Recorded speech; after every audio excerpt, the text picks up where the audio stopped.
Hello guys, where are we at?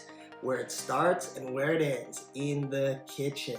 Okay, I wanted to share a few tips and tricks that I use in my everyday life to make meal prep a little bit easier, okay, and save you a ton of time, and hopefully you can too. So first off, mise en place. What does that mean? That just means prepping your ingredients, chopping up your ingredients to make things a lot easier. The fundamentals, everything that I preach every single day, you've heard it a million times, protein and veggies. So protein and veggies. I like to take, I want to say 2 days out of the week and just chop up some vegetables. Do it like this, get a couple heads of cabbage. This is one of my go-tos for vegetables because it is a very, very good filler. There's a lot of fiber and spinach as well. I'll get to the spinach in a second. Ginger. Ginger is so tasty. It makes everything tasty. I will get the roots, peel off the skin, chop them all up, and then I will put them in a bag so then every time you cook, you can just throw them into the pan. And also the meats.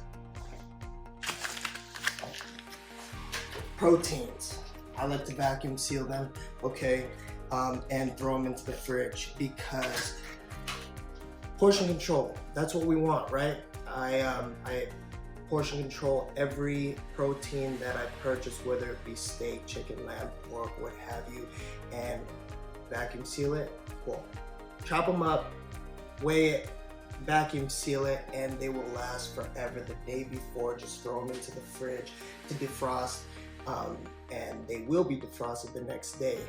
You don't have to vacuum seal it. You can use a regular Ziploc. I just feel like it stays a little bit fresher. So when it comes to the greens are very, very important. Spinach is my go-to. It is something that is just very versatile, very nutrient dense, very fiber dense, but they go bad very, very quickly. So if you were to go to Costco or Sam's Club and get the big spinach, by day 6, you got that wilted green and it will contaminate your entire batch. So what I like to do is I purchase in bulk and I throw it in the freezer. Check this out.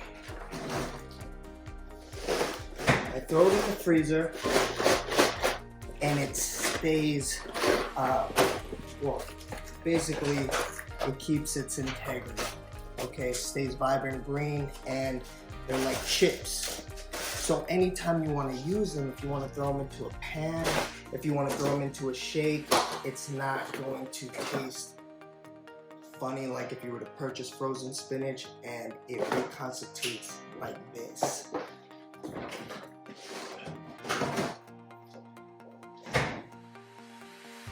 So what else? When we are cooking, okay, I like to use a good oil. The oil that I use is an avocado oil. The reason for that is because of the very high burning temp, okay, the high melting temp, and it will save your pan, and it's also good for you. But fat is very calorically dense as well, which is why I use, now I just purchased this on Amazon, it's called a misto. You can pour any oil that you want to and you pump it, and then you can spray it on. That way it will be portion controlled as well. You can just coat the pan, you can save your pan, and it's gonna get your food, you know, the texture that you want, and add that a little bit of flavor as well. So I didn't really plan on cooking anything, but we knocked that out, those fundamentals, in about 4 minutes. So let's cook something.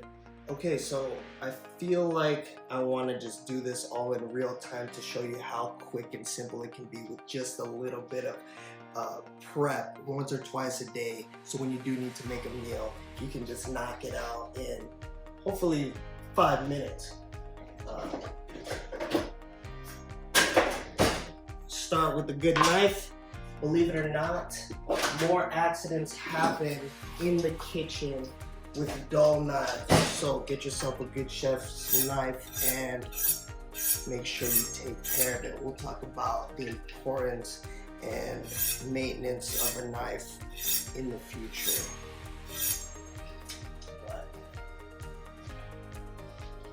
do like to do a little honing right in the beginning and after to make sure that the knife stays fresh. So I'm gonna open this up. So this is just a center cut steak.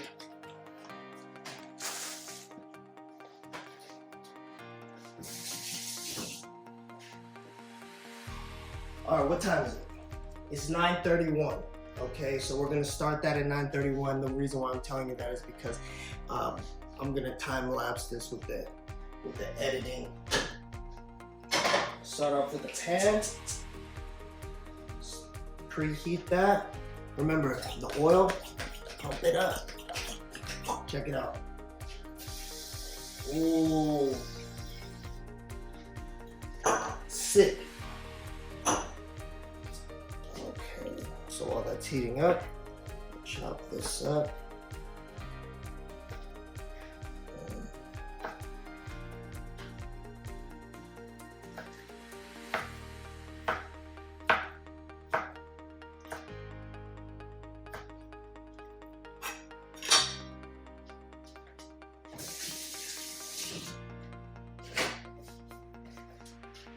Make sure you salt, make sure you season. Now, I don't care about the sodium content to a degree. Obviously, if you have some hypertension, there's a disclaimer.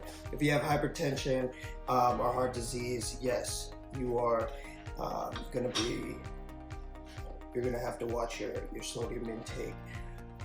But with the sleeve, your stomach and the space that you have is about this much when it comes to the amount of volume you can eat. It is unlikely you will go overboard with sodium unless you love your food just extremely salty.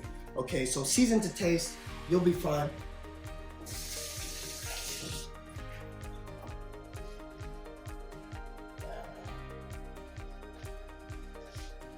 We got the heat, we got the pan. How I like to check if it's hot enough, I just toss a little bit of water in there. Hear that? That's how you know. You don't want to put your meat in a lukewarm, not sizzling hot pan because it's just not going to be good.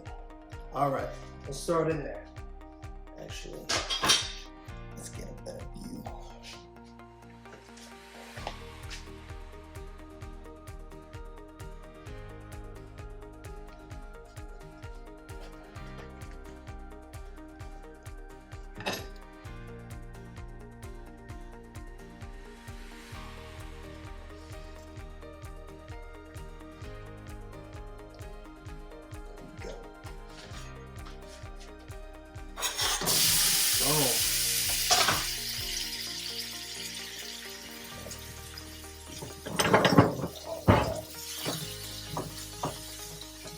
Get that nice sear.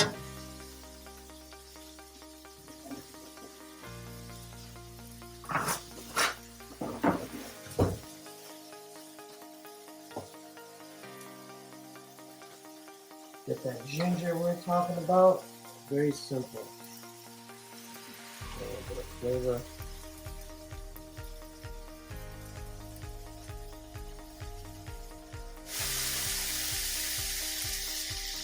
A little bit of cabbage.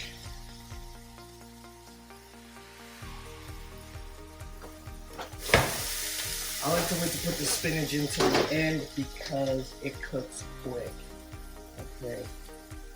I like to use a large pan no matter what size meal I'm making because the surface area is so great that it cooks so fast. And that's the beauty of it too. And I like to shake things up a little bit so it's going to gives me a lot of room to work with. I don't like to touch it, let it get hot, get that sear on the bottom of the meat. It's gonna be delicious. Now, I also like to season more everything. A little bit of pepper. I have these pre-made seasonings as well, so I'm not endorsing or I'm not getting paid by Flavor God, but they do have a very good selection of pre-made seasonings. Habanero, Italian Zest, Ghost Season, that is my favorite right there, and that is because I like it spicy, and there's ghost chilies in there, so yes, it gets hot. So there's also a lot more too, so check this out. Got the pizza, honey barbecue, nacho cheese, bacon. So yeah, you can use those things too. All right, so I'm gonna take that ghost seasoning, boom, and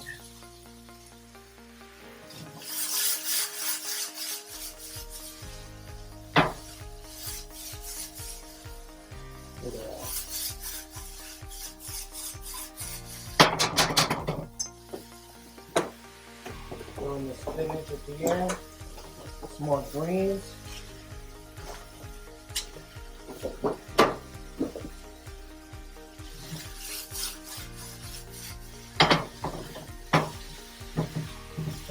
Look at how quickly that spinach is reconstituted.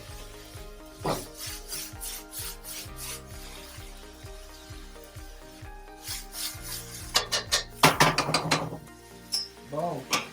There you have it.